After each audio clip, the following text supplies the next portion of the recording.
Shalom.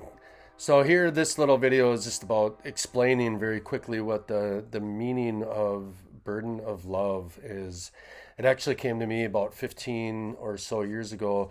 I realized that there's in Isaiah there was a numerous amount of burden of the word of the Lord that came up to Isaiah that he had to share. It was a burden that was put on his heart, and it was a burden. It was a heavy burden.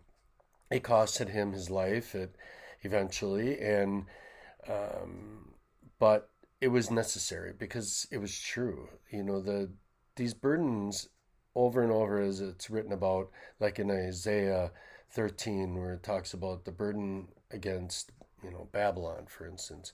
These some of these things have come true. Some things will come true, but over and over, it was consistent. Isaiah said, "The burden of the word of the Lord to this nation, to this people group, to the whoever," and it was a burden because these people are people.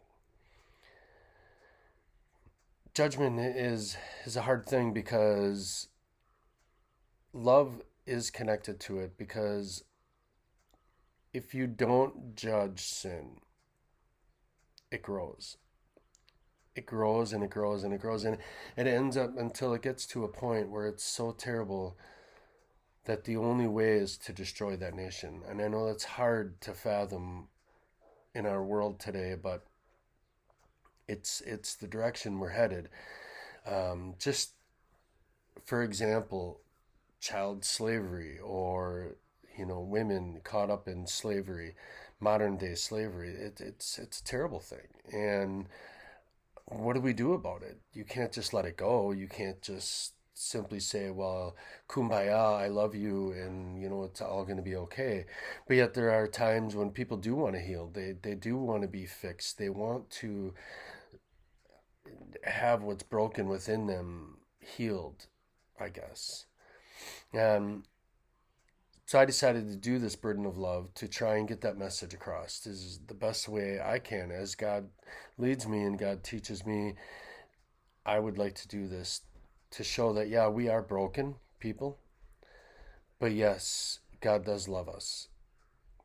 And God's judgment will come one day. We know this. The entire world is going to be face of the face of the entire earth is going to change in a very short period of time. So before that time, I would like to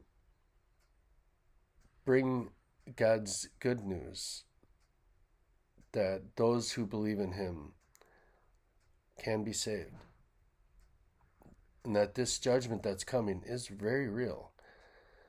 And we can see how God needs to do this because there are lives that are being destroyed.